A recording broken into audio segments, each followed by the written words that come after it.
अच्छा गाइस, आज की जो कहानी है इससे पहले हम इस कहानी की तरफ बढ़ें। अगर आप में से किसी ने भी मेरे चैनल को सब्सक्राइब नहीं किया तो रोज़ रोज़ नई नई कहानियाँ सुनने के लिए मेरे चैनल को सब्सक्राइब कर लें। और अगर हो सके तो अपने सर्किल में, अपनी कम्युनिटी में, अपने जानने वालों में इस चैनल को शेयर करें। अगर आप अपनी स्टोरी शेयर करना चाहते हैं, आप चाहें तो अपनी आवाज़ में रिकॉर्ड कर सकते हैं या फिर लिखने के बाद ईमेल कर सकते हैं। यह कहानी बेसिकली मुंबई मैरीन ड्राइव की कहानी है। और ये जो किस्सा है ये उस दौर का किस्सा है जब इंडिया के अंदर लॉकडाउन लगा हुआ था। 2020 दिसंबर की ये कहानी है और ये कहानी हमें इंडिया से अतुल साहब ने शेयर की है।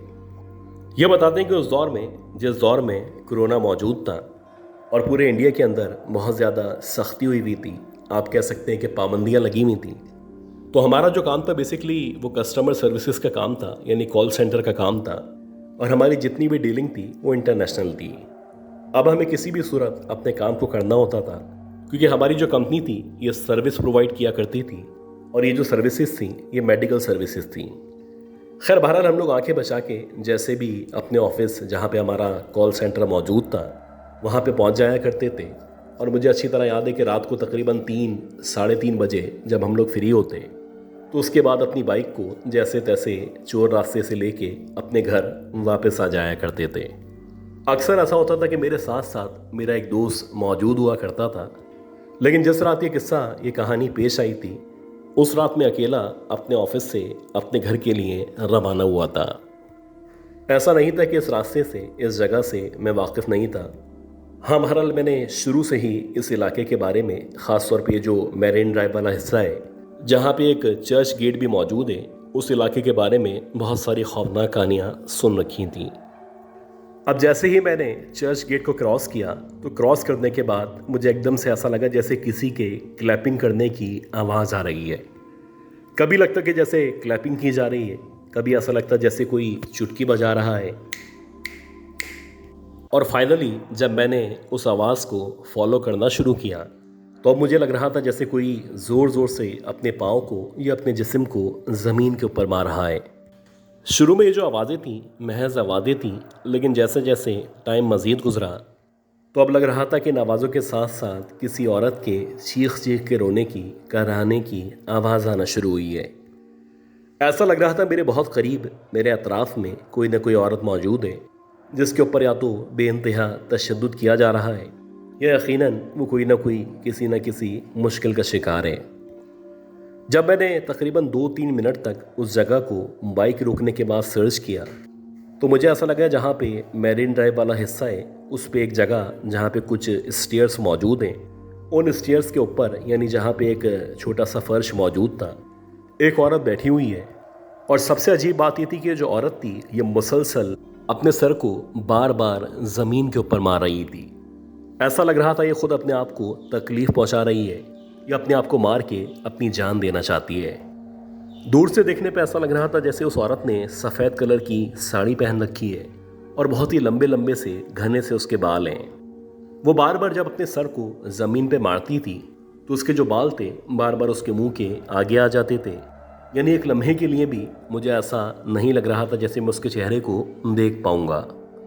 खैर कुछ देर मुसलसल मैंने उसको ऑब्ज़र्व किया और ऑब्ज़र्व करने के बाद जब फाइनली मैंने सोचा कि मैं उसके पास जाता हूँ और जाके देखता हूँ बिला आखिर क्या माजरा है, तो मैंने अपनी बाइक को उस औरत के एग्जैक्टली सामने जाके रोका। अब जब मैं अपनी बाइक से उतरा और बाइक से उतरने के बाद इस स्टेयर से होता हुआ सीधा उस फर्श पे या उस जगह पहुँचा जहाँ पे वो औरत बैठी हुई थी, तो ऐसा लग रहा था मेरे बाइक रोकने का या मेरे चलने का या मेरे उसके पास जाने का उसको ज़रा बराबर भी ना ही एहसास हो रहा था, या हो सकता है शायद वो जानबूझ के मुझे नज़रअंदाज कर रही हो। खैर जब मैं ऊपर पहुंचा और ऊपर पहुंचने के बाद जब मैंने उस औरत को आवाज़ दी, मैंने उससे कहा कि दीदी क्या मसला है, तुम आखिर अपने आप को इतनी ज़ोर ज़ोर से ज़मीन पे क्यों मार रही हो। तो बजाय इसके वो औरत मेरी बात का जवाब देती या उसका कोई आंसर देती, ये मुसलसल बार बार अपने सर को वैसे ही ज़मीन पे मारती चली जा रही थी। आप यकीन करें अतराफ़ का जितना भी हिस्सा था ऐसा लग रहा था वो सारा का सारा खून के अंदर नहा चुका है और उस औरत के जो कपड़े थे वो बाकायदा खून आलूद हो चुके थे। अब जब उस औरत ने कोई रिस्पॉन्स नहीं किया तो मैंने दोबारा से उस औरत को मुखातिब किया और कहा कि दीदी मुझे बताओ कि आखिर क्या हुआ है। अब की बार जब उस औरत ने दोबारा से कोई रिस्पॉन्स नहीं दिया तो मैंने सोचा कि मैं एकदम से इसको रोकता हूँ, इसको कंधे से या इसके बालों से पकड़ के इसको बोलता हूँ कि ऐसा ना करे। आप यकीन करें कि जैसे ही मैंने अपने हाथ उस औरत की तरफ बढ़ाना शुरू किए तो एकदम से वो जो औरत थी वो रुक गई, और जैसे ही वो रुकी तो उसके जो बाल थे वो उसके मुंह के आगे मौजूद थे और ऐसा लग रहा था उसको एहसास हो चुका है कि मैं उसको टच करने वाला हूँ। जैसे ही मैंने अपना हाथ मज़ीद आगे बढ़ाने के बजाय पीछे करना शुरू किया तो आहिस्ता आहिस्ता करके इस औरत ने अपने चेहरे को ऊपर करना शुरू किया। जैसे जैसे ये औरत अपने चेहरे को ऊपर की तरफ कर रही थी वैसे वैसे उसके बालों के दरमियान से उसका जो चेहरा था वो मुझे नज़र आना शुरू हो चुका था। पता नहीं क्यों ऐसा लग रहा था जैसे इस अंधेरे में भी इसका जो चेहरा है वो बहुत ज़्यादा काला लग रहा है, या फिर हो सकता है कि उसके चेहरे पे इस कदर खून लग चुका है कि उसका चेहरा इस खून के पीछे या इस डार्क खून के पीछे छुप चुका है। अभी जबकि मैं उसके चेहरे को समझना चाह ही रहा था एकदम से उसके जो बाल थे वो खुद ब खुद ऐसा लगा जैसे हवा के ज़रिए पीछे हटे हैं। अब उसका जो चेहरा था वो 100% यानी मुकम्मल चेहरा मेरे सामने मौजूद था, लेकिन आप यकीन करें ना ही उसके चेहरे पे नाक मौजूद थी, ना ही उसके चेहरे पे आंखें मौजूद थीं, और जहाँ तक मुंह का ताल्लुक है यानी जहाँ पे दांत हुआ करते हैं ना उसके लब थे ना उसके दांत थे। यानी एक ऐसा चेहरा मेरे सामने मौजूद था जिसके ऊपर कोई फेशियल एक्सप्रेशन मौजूद नहीं थे। बस ऐसा लग रहा था जैसे कुचला हुआ चेहरा है जो मेरे सामने है। एक लम्हे के लिए मेरी समझ ही नहीं आया कि मैं करूं तो क्या करूं, और अगर जाऊं तो कहां जाऊं।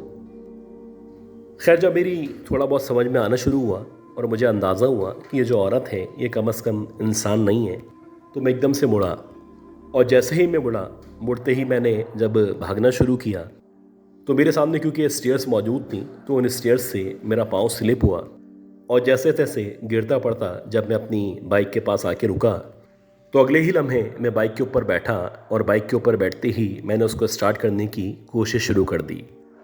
अभी मेरे जहन पे सिर्फ एक चीज़ सवार थी, और वो ये थी कि यहाँ से जैसे तैसे करके मैं रवाना हो सकूँ। आप यकीन करके मैंने जैसे तैसे बाइक स्टार्ट की, और बाइक स्टार्ट करने के बाद जब मैंने ये जो चर्च गेट वाला रास्ता है इसको क्रॉस किया तो क्रॉस करने के बाद मुझे थोड़ा सा सुकून महसूस हुआ। ऐसा लग रहा था जैसे वो जो भी मखलूक थी उस मखलूक से बिलाखिर मुझे निजात हासिल हो चुकी है। लेकिन कभी कभी आपके साथ वो होता है जो आपने एक्सपेक्ट नहीं किया होता, और ऐसे ही हुआ कि जब मैंने अपनी बाइक के बैक व्यू मिरर से पीछे की तरफ देखना शुरू किया कि जैसे वो मुझे फॉलो तो नहीं कर रही, तो हाँ ऐसा ही था, वो मुझे फॉलो नहीं कर रही थी। लेकिन हाँ ऐसा भी था कि वो मेरी बाइक की बैक सीट पे यानी मेरे पीछे बैठी हुई थी, और वैसे ही उसका जला हुआ या कुचला हुआ चेहरा मेरे सामने मौजूद था। आप यकीन करें कि जैसे तैसे मैंने अपने आप को संभाला है और इस चलती हुई बाइक से जंप लगाई है। जब मैंने इस चलती हुई बाइक से जंप लगाई तो मुझे नहीं पता कि मेरी बाइक कहाँ जाके गिरी है और मैं कहाँ जाके गिर के बेहोश हुआ हूँ। खैर जब मेरी आँख खुली तो मेरा ख्याल है कि 2-3 घंटे गुजर चुके थे और मेरे करीब पुलिस की एक मोबाइल मौजूद थी। उनको लगा जैसे मेरा यहाँ से गुजरने पे या बाइक भगाने पे एक्सीडेंट हुआ है। हालांकि जब मैंने उनको सारी की सारी सूरत हाल से आगाह किया तो उन्होंने कहा कि ये जो मैरीन ड्राइव है इस रोड पे इस हिस्से में ख़ास तौर पे जहाँ पे चर्च गेट मौजूद है उस गेट से आगे जाके अक्सर इस तरह के वाक़यात पेश आते हैं। इस कहानी के बारे में ये भी कहा गया या मुझे ये भी डिटेल्स पता चली कि मैरीन ड्राइव के ऊपर एक बहुत बड़ा सा गर्ल्स कॉलेज मौजूद है, और कहा जाता है कि अब से कुछ सालों पहले वहाँ पे एक लड़की जिसका नाम अंजलि था वो वहाँ पे पढ़ा करती थी। ये बहुत ही खूबसूरत खुशशक्ल लड़की थी, और जो भी इसको एक बार देखता इस लड़की का दीवाना हो जाता। तो वैसे ही इत्तफाक से एक लड़का था जिसका नाम इमरान था। अक्सर वो अपनी बहन को इस कॉलेज के आगे छोड़ने आया करता था। तो जब वो यहाँ पे आता था तो अक्सर इसकी नज़र उसकी दोस्त अंजलि पे पड़ती थी, और फिर ऐसा ही हुआ कि देखते ही देखते इन दोनों के दरमियान बातचीत शुरू हुई, और फाइनली इस लड़की अंजलि और इमरान के दरमियान एक रिश्ता कायम हो गया। अब ये जो लड़की थी ये अपने तौर पे सच्ची मोहब्बत कर रही थी, जबकि इस लड़की को अंदाज़ा नहीं था जो लड़का इससे मोहब्बत की बातें कर रहा है वो सरासर इस लड़की को किसी भी तरह इस्तेमाल करना चाहता है। वो चाहता है कि इस लड़की के साथ जिस्मानी ताल्लुकात कायम करे, जैसे कि वो और लड़कियों के साथ माजी में कर चुका है। ऐसा ही हुआ कि कुछ अरसे तक ये सिलसिला चलता चला गया और बिलाखिर कहते हैं ना कि किसी दिन आपका जो भी राज होता है वो फाश ज़रूर हो जाता है। और जब अंजलि के सामने इमरान का राज फाश हुआ और उसको पता चला कि इसके जिस्म को सरासर ये लड़का इस्तेमाल कर रहा है, तो पहले इसने उस लड़के को समझाने की, राह रास्त पे लाने की कोशिश की। लेकिन जब वो लड़का ना माना और उसने इसके साथ साथ और लड़कियों से भी ताल्लुकात कायम करना शुरू कर दिया, तो एक वक्त ऐसा आया कि अंजलि इस कदर फ्रस्ट्रेट हो गई कि उसने उसी जगह पे एग्जैक्टली जहाँ पे वो लड़की या वो चुड़ैल नज़र आई थी, वहाँ पे बैठ के ऐसे ही अपना सर ज़मीन पे मार मार के अपनी जान दे दी। और ये तब से ही ये जो मैरिन ड्राइव वाला हिस्सा है, ख़ास तौर पे जो चर्च गेट है, इसके आगे जो एरिया मौजूद है, वहाँ पे वही पॉइंट जहाँ पे उस लड़की ने यानी अंजलि ने ख़ुदकुशी की थी, अक्सर रात के औकात में लोगों को अंजलि वहाँ पे इस तरह से हरकत करती हुई नज़र आया करती है। इस पूरे केस के बारे में या सिनेरियो के बारे में, या अगर आप ओवरऑल बात करें तो जन्नात, भूत प्रेत और आत्मा के बारे में कहा जाता है कि उनके नज़र आने का जो ताल्लुक़ है बेसिकली टाइमिंग ऑफ डेथ से है। अगर किसी लड़की ने एग्जैक्टली रात के 9 बजे एक सेम पॉइंट पे अपने आप को ख़ुदकुशी करके मारा है, तो इस बात का ज़्यादा इम्कान है कि एग्जैक्टली उसी पॉइंट पे कुछ अरसे के बाद 9 बजे वो वहाँ पे नज़र आना शुरू हो जाए। यानी अगर किसी ने कभी भी ख़ुदकुशी की है या अपने आप को किसी भी वजह से मारा है, तो हो सकता है कि वो जिस टाइम में उसने ख़ुदकुशी की थी, यानी जितने बजे उसने ख़ुदकुशी की थी, उसी टाइम के ऊपर उसी जगह पे जहाँ पे उसने ख़ुदकुशी की थी उसकी प्रेत आत्मा नज़र आना शुरू हो जाए।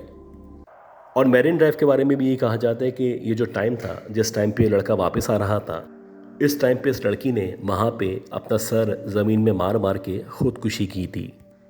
आज भी वो लड़की यानी अंजलि की जो आत्मा है या जो एक चुड़ैल है वहाँ पे नज़र आया करती है और बहुत सारे लोगों ने इसको अपनी आंखों से विटनेस किया है।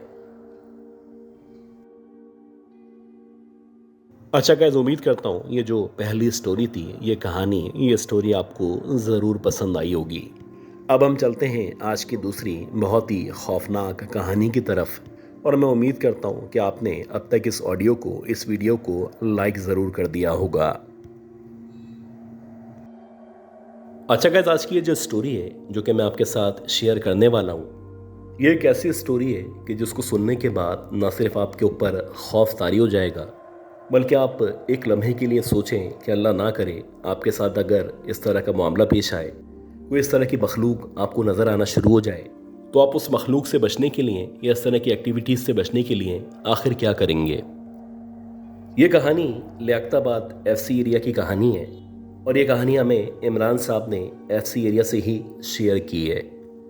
ये बताते हैं कि उस दौर की बात है जब 1997-96 चल रहा था और हमारे मोहल्ले में जो एक पॉलिटिकल सिचुएशन थी वो ना सिर्फ ख़राब थी, बल्कि पूरे एरिया के अंदर 2 सियासी जमातें थीं जो अक्सर एक दूसरे के ऊपर हमला किया करती थीं। हर दूसरे दिन हमारे एरिया में, ख़ास तौर पे जहाँ पे ये एक ग्राउंड मौजूद था, कोई ना कोई टारगेट किलिंग हुआ करती थी।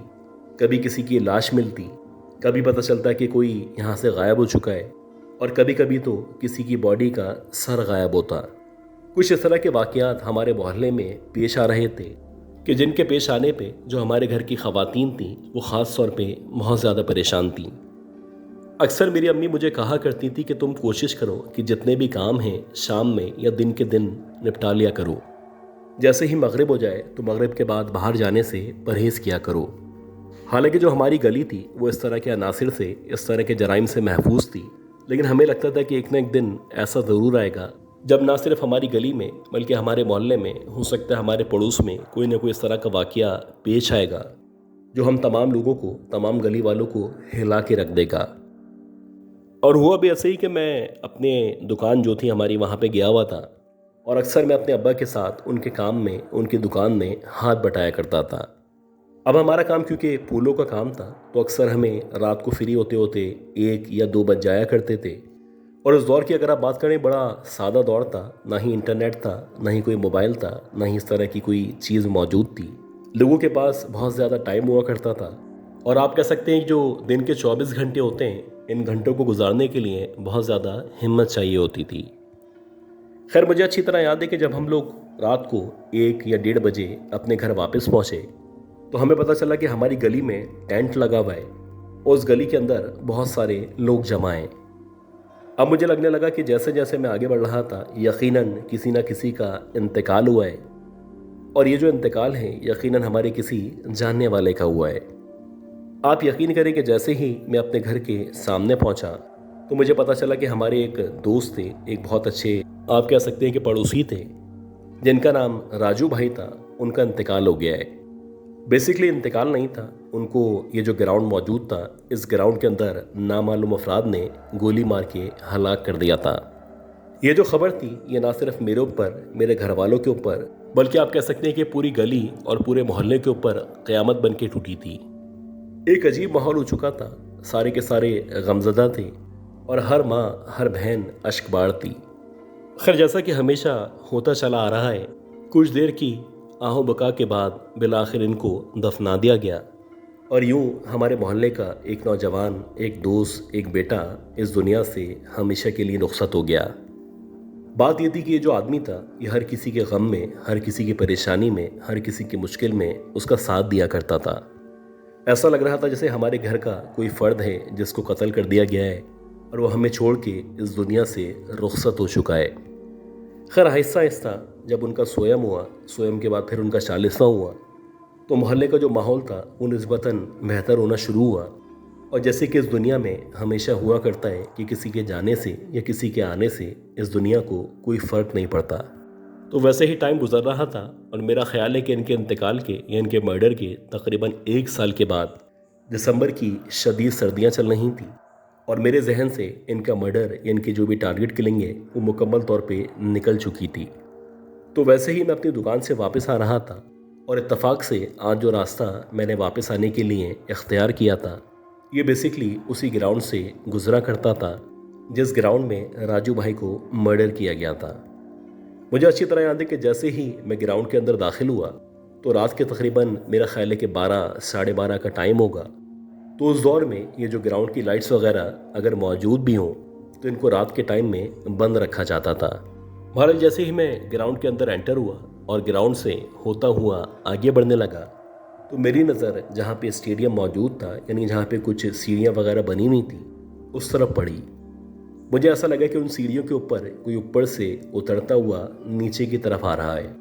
जाहिर सी बात इतनी रोशनी मौजूद थी कि बस इतना पता चल रहा था कि कोई मर्द है जो ऊपर से नीचे आ रहा है, और जो भी ऊपर से उतरता हुआ नीचे की तरफ आ रहा है उसने सफ़ेद कलर का लिबास पहन रखा है। अब मैंने सोचा कि हो सकता है कोई मोहल्ले का आदमी हो, कोई बुज़ुर्ग हो, कोई लड़का हो जो रात में यहाँ पे आके बैठ गया हो। लेकिन बड़ी हिम्मत की बात थी उस दौर में जबकि हालात ख़राब थे, लाइट वहाँ पे मौजूद नहीं थी और इस इलाके में इवन के इस ग्राउंड में बहुत ज़्यादा टारगेट किलिंग्स आम हुआ करती थी। तो बड़ी हिम्मत की बात थी, अगर कोई वहाँ पे मौजूद था तो भला कैसे मौजूद था। खैर मैं चलता चला गया और जैसे ही मैं ग्राउंड को तकरीबन क्रॉस करने ही वाला था मुझे ऐसा लगा कि किसी ने बाकायदा मेरा नाम लेके मुझे पुकारा है। अब पहले मुझे लगा कि मेरा वहम है, जब मैं मज़ीद आगे बढ़ा तो मुझे दोबारा से ऐसा लगा कि कोई मर्द है जो बाकायदा मेरा नाम लेके मुझे आवाज़ दे रहा है। ये जो आवाज़ थी ये बड़ी जानी पहचानी आवाज़ थी। ऐसा लग रहा था जिसकी भी ये आवाज़ है वो मेरा जानने वाला है या मेरा इससे सालों का नाता है।